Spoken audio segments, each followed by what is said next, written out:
بدر بھی سامنے رکھو، احد بھی سامنے رکھو، کربلا بھی سامنے رکھو، اور پھر دیکھو مظالم کی کیا کیا انتہا ہوتی رہی۔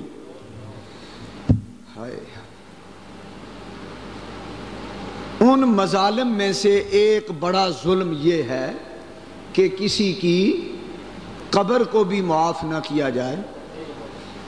اس سے بڑا ظلم دنیا میں نہ ہوا ہے نہ ہو سکے گا۔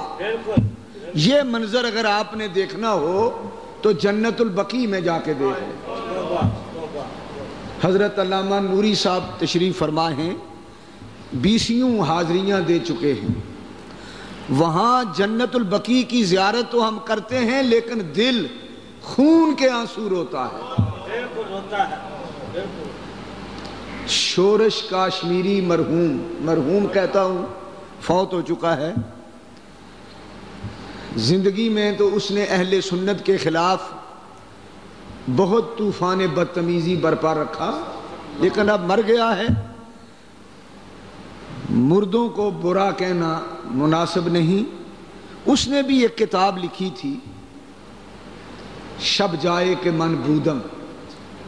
اس میں اس نے لکھا تھا کہ جب میں جنت البقیع میں سیدہ طیبہ فاطمہ زہرا کی قبر انور کے پاس گیا، وہاں کوئی نہیں، یعنی نشان قبر کوئی نہیں، پتھر پڑے ہیں، ایک کالا پتھر وہاں پڑا ہے، ایک کالا پتھر ادھر پڑا ہے، اور وہاں کے شرطے اگر کسی کے ساتھ کوئی انسانی روپ میں کبھی کوئی بات کریں تو اتنی کرتے ہیں، ہذا قبر و فلاں، یہ فلاں کی ہے۔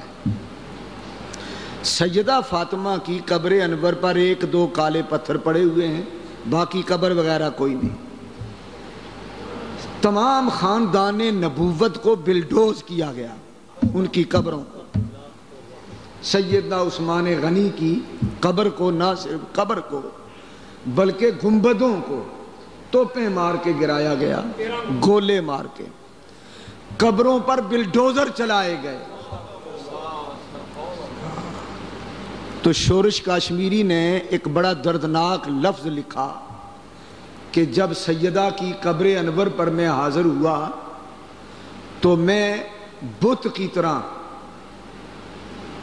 جا کے کھڑا ہو گیا، میرے جسم میں جان نہ رہی، مجھے کربلا کے مناظر یاد آئے، یزیدیوں کے ظلم یاد آئے حسین پر۔